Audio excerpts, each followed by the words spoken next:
In today's age, virality seems to be one's golden ticket to riches and opportunity. What was once perceived as a place for basement-dwelling outcasts, the internet has gone mainstream, and virality a sort of career choice. This unusual desire by a new generation has allowed for the rise of platforms that promise a chance of just that. My name's Jeff. Damn! Daniel, back at it again with the white man. Yeah. Nathan Apodaca posted this video of him skateboarding and singing Fleetwood Mac while drinking cran raspberry juice on Saturday. It now has more than 3 million likes. Abraz on fleek, the fuck. 10th grader Russell Horning is a sensation. Ain't nobody got time for that. No. Nathan just got an awesome face paint job. What do you think? I like turtles. What steps will your energy policy take to meet our energy needs? Wait a minute. Who are you? They can't hear me because they're listening to kids stuff. And I would be surprised if they do.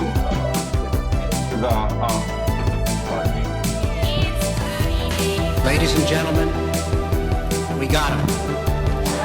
He's nuts. Ha! Got him! That you do. 1 minute our next guest is a cashier at Target, and the next he's an internet sensation because of one photo. Oh shit. Here we go again. I am not the listener. You wiping off and let them know. Fans out in force to support their favorite singer. It's the battle over Britney. When you're listening to nothing but the best of oldies, you're listening to Magic 98.9. Welcome to Psych IRL, my name is Donna. You know, it's pretty interesting how we as a collective can prop someone up either for good or for bad with social media. So today we're going to discuss the reality of going viral and why we want a little bit of that for ourselves. According to many of you, a video that's considered viral is one that gets over 1 million views. In addition, it's also relative to the uploader. If many people outside the uploader's community are buzzing about what they've created, it's gone viral in relation to what the uploader usually posts. Let's look at this video, for instance, called YouTube Rewind The Legends Edition, which garnered over 7 million views, and at the time, the uploader had about 30,000 subscribers.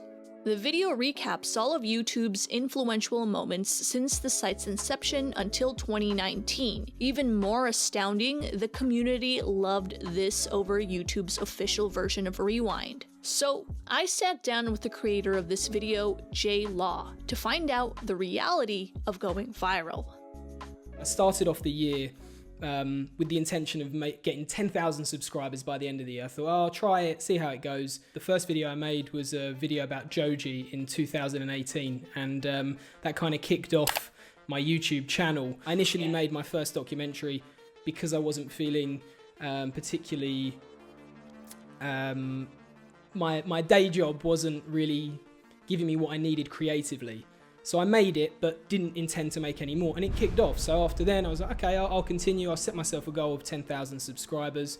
And come December, before I uploaded the Rewind, I was on just over 35,000 subscribers. Gradually, a few other videos did quite well, sort of between 500 to 700,000 views. Yeah, I was relatively new, and the type of content was a bit all over the place. It always had a high production value, and was always a little bit more creative and kind of gave ideas that were a bit out of the box. In December of 2019, I made the YouTube Rewind The Legends Edition, and that was on another level. Ended up with 6 million views in under a week. The channel gained close to 35,000 subscribers within a week as well. There were a lot of shout outs as well, not only on videos in YouTube, people reviewing YouTube Rewinds, but also on Twitter, on Instagram, some fairly big names, which was amazing at the time. Casey Neistat. Did you see that Rewind that guy made? I tweeted the shit out of it. I saw that you tweeted it, but I didn't actually watch it. Like, he made a doper version. It like makes you cry. Some of the sidemen, you had Max Mofo, so there was quite a lot of big names that shouted out the video. Off the back of that, I had amazing opportunities, really amazing opportunities. Some huge YouTubers, you know, in my Twitter inbox. I did freelance work for some big channels as well. When you watch Jay's video, and really other pieces of content that have gone viral, there are a couple of things at play that, to me, signal the perfect combination of the videos to explode. It was this line of thinking that led a group of researchers to look at almost 7,000 New York Times articles from 3 months in 2008. They were trying to figure out what kinds of things got an article shared enough to make the Times' most emailed list. And emotion was the culprit, measured by both computer algorithms with databases of words and humans. As Hank Green explained in his video, the content has to evoke some kind of emotional response. Whether it make you laugh, cry, scream out of anger, or think, the viewer must somehow be engaged. The worst thing in terms of numbers that can happen to a video is if the user ignores it. That tells the algorithm that no one is interested in this and shows it less. There's another thing that really accelerates viewership interest in a video, and that's timing. By themselves, a lot of these memes are moving enough to attract your attention.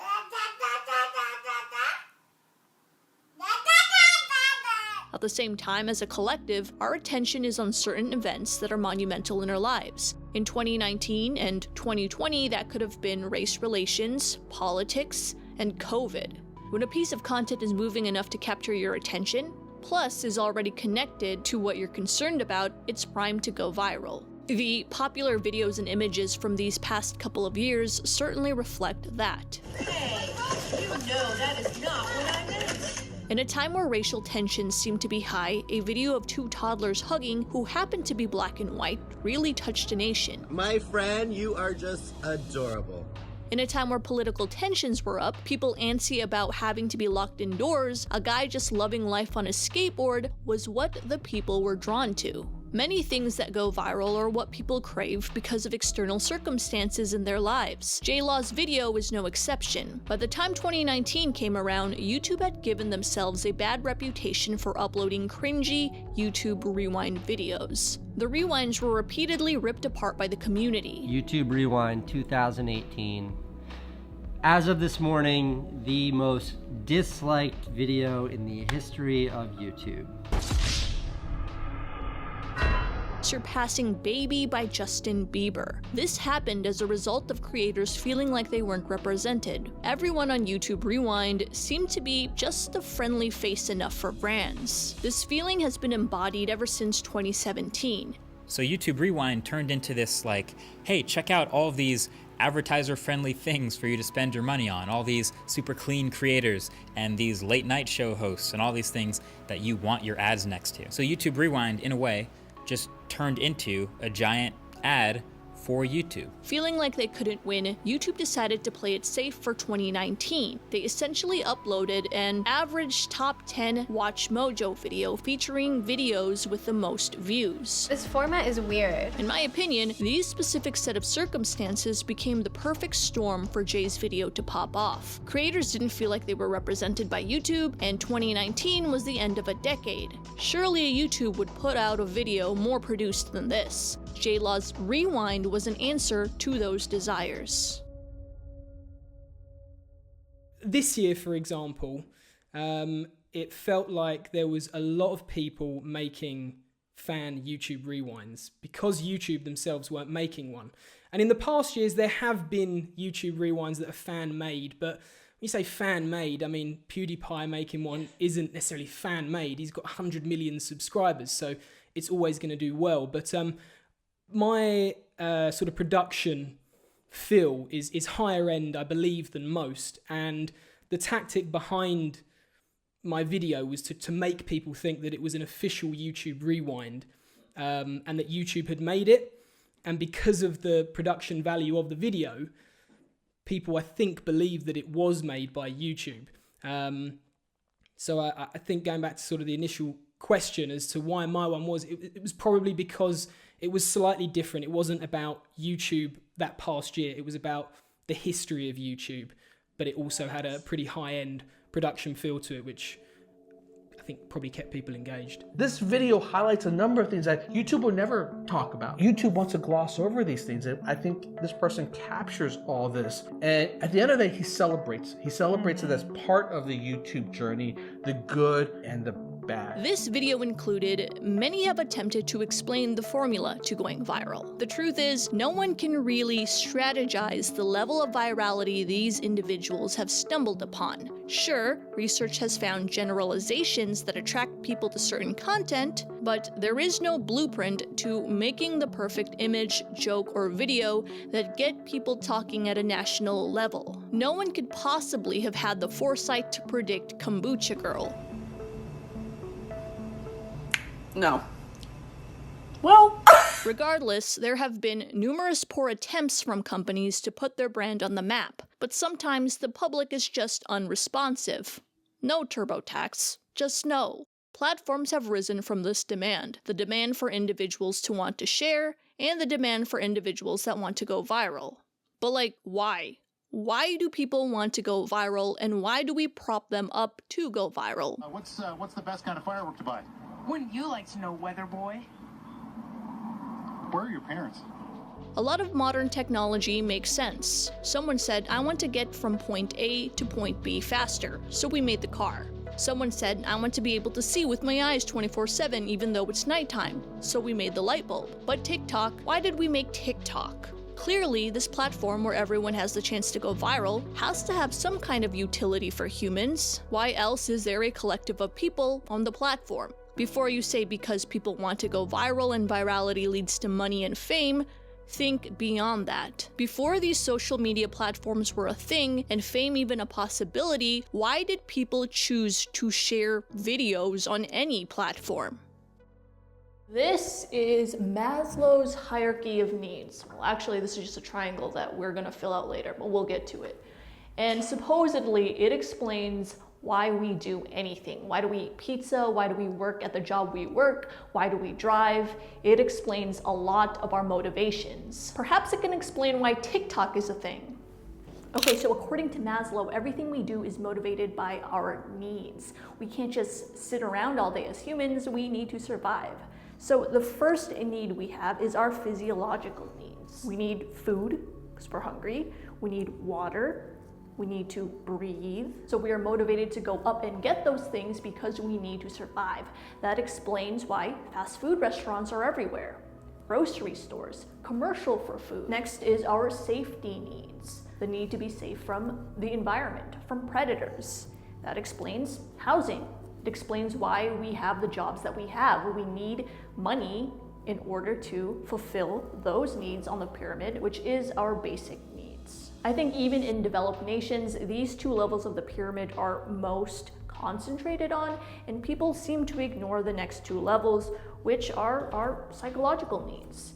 And our psychological needs include social needs, and that is the need to be accepted, the need to feel like we belong.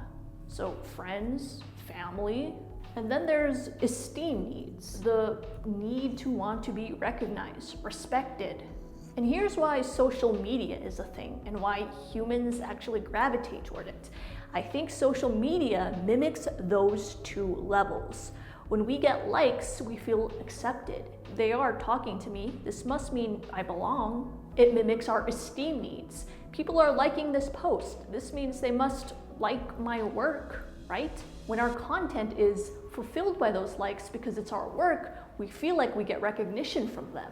Now, for the purpose of this video, the last two steps aren't really important, but for your information, they are self-actualization needs and transcendence, which is self-fulfillment. I chose to speak with JLaw today because I think his story is relatable to the average person. He didn't necessarily go viral for being himself, he went viral for his work. A lot of us don't necessarily want to be vloggers. We want our music heard, our books, our poems, our films. Whatever our art is, we want that to be appreciated. Like Jay said, he felt part of the YouTube community once bigger YouTubers started shouting him out. I think social media mimics social and esteem needs in Maslow's hierarchy. This part of the pyramid kind of feels underrated in today's world.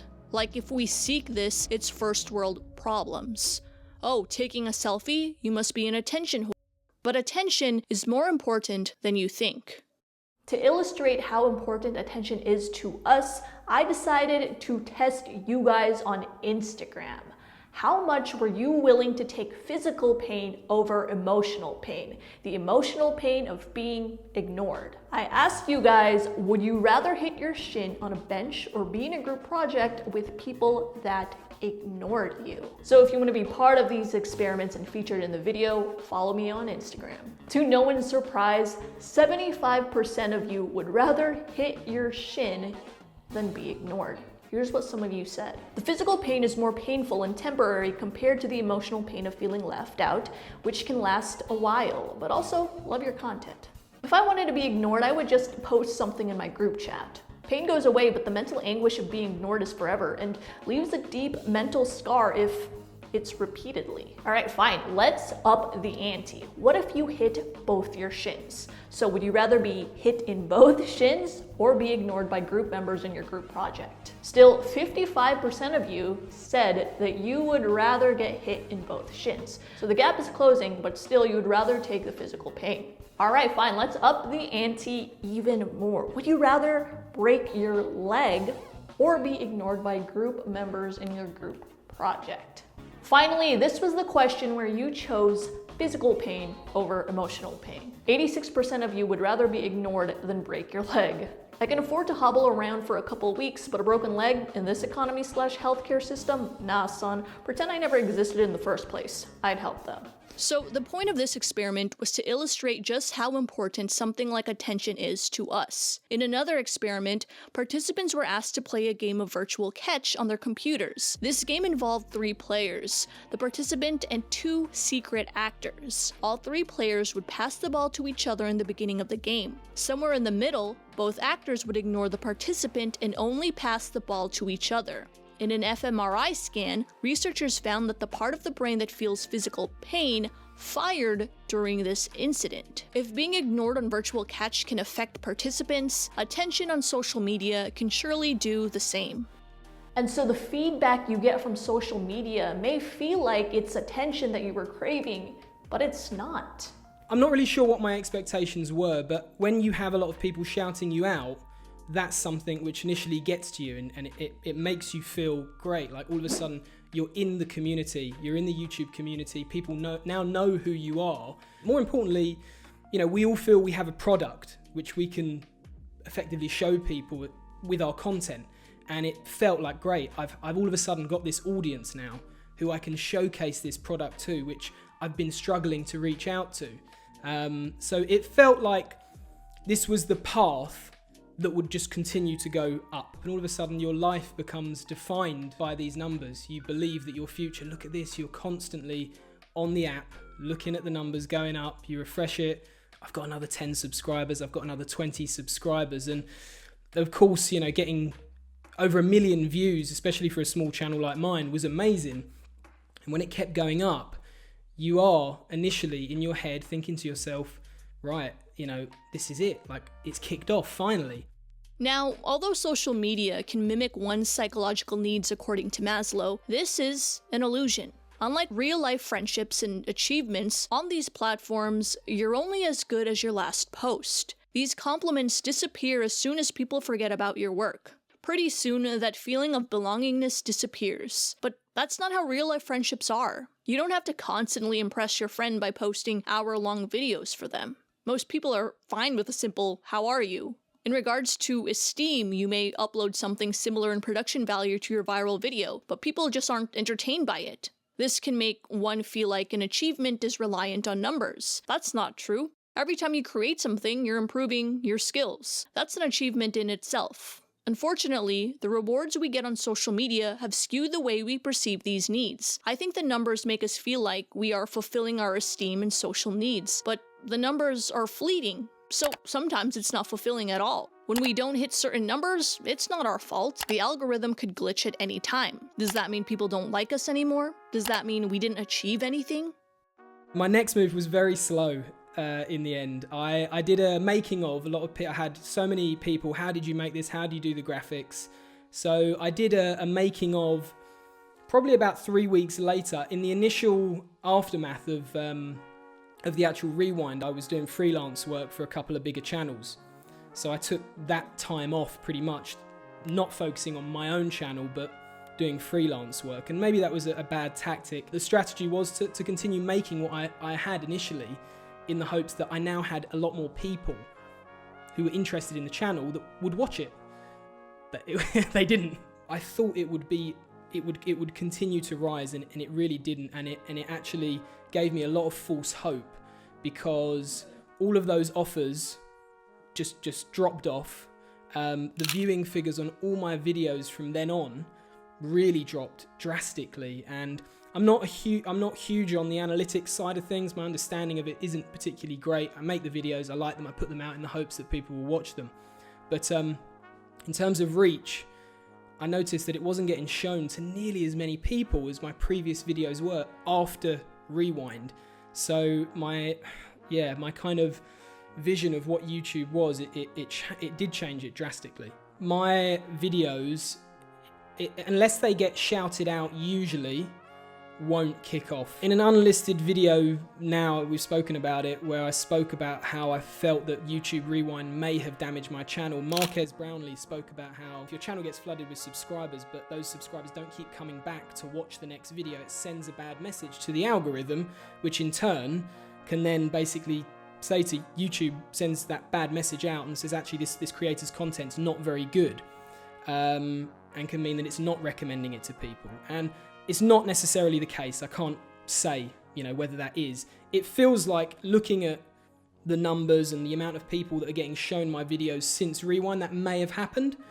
Because again, looking at it, people subscribe to me because they might have thought I was YouTube with the Rewind, and if they didn't, they subscribed because they liked the Rewind. But how can you possibly continue to provide YouTube Rewinds, in each upload? You can't. It's a one-off video, which is very different to everything else I've made, and yet is my most popular video, where I got my most subscribers from. The interesting thing about viral stars is that they're pigeonholed into what made them famous. For some individuals, that works out. Bad Baby, famous for telling off Dr. Phil, got into the rap game. Catch me outside, how about that?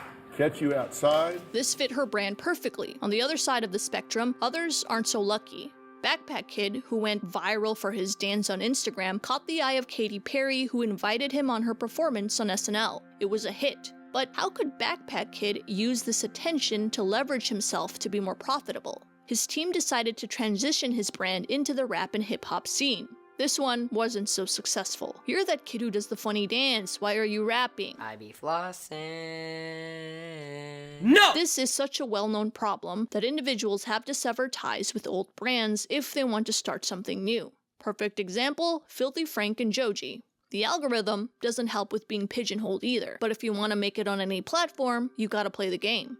And I think it's an important lesson for a lot of younger, older YouTubers that are starting out, is if you have one viral video, it doesn't mean that that's your career set. It could, and in my case, it completely harmed the channel. I started to realize, okay, since I've made Rewind, my channel hasn't grown. After KSI gave me a shout out, I went from 75,000 to about 80,000. And then within the next 4 months, I think I only gained around 200 subscribers, despite getting 300,000 views a month still. So the subscriber ratio to views was incredibly low. And, while views and subscribers, if you see so many small channels, they get a lot more views than they have subscribers. But it just wasn't working, and I realized, okay, I'm also uploading a lot of random stuff. I was making videos on the diss tracks, the history of diss tracks, and then I'd make a video about Pokemon and YouTubers being Pokemon trainers. And you have to look at it and think to yourself, well, what are these people subscribing for? And whatever they are subscribing for, I'm giving them a lot of random content. So I decided more recently to stop that and focus consistently on one type of genre, which is longer form documentaries about single creators and their history on the site. Since then, it's been a lot better, but yeah, that's, you're talking about a year later. Your YouTube channel becomes a big part of you, and it's your brand, so you have to kind of take care of it. And I realized at the time, I need to change something. If I want to continue to do this part-time and continue to grow, then I do need to have some consistency. in what I'm doing. The videos, each of my videos now is taking me roughly 4 to 6 weeks to make, which is a long time, I think anyway, is a fairly long time to make a video. That part of it I'm not overly keen on because it takes up a lot of my free time. But I enjoy the research side of things, and my whole shtick is that I'm a YouTube historian, you know, so I'm telling you a bit about creators that perhaps may have been forgotten, that, you know, there's a big story there that has played a part in YouTube. So I am happier now doing this type of content, but it was a lot easier making 5-minute videos. So there are several lessons we can take from those who have tasted what it's like to go viral. Number 1, a viral video doesn't necessarily mean your career is set. Like, how does Ken Bone utilize his 15 seconds of fame further? Number 2, it can pigeonhole you into one thing and limit your creativity. And number 3, the digital attention we get from our content isn't a substitute for real-life human connection. If you look back on my old videos, you find that a lot of them were all over the place. I used to do like an ASAP Science video version of psychology. I used to do vlogs. I have crypto content. And I'm kind of glad that I didn't go viral at the beginning of my journey. If I had gone viral, you probably wouldn't have the Psych IRL you know today. I'd probably be doing whiteboard videos that help psych students. So have you ever pigeonholed an individual who's gone viral? For me, it was those YouTubers that did comedy videos and then they switched up to something more serious. Now, I'm not gonna say who because I hate when people do this, but sometimes it was hard to take them seriously because they were known for comedy. That's the end of the video. I will see you guys next time. Stay psyched.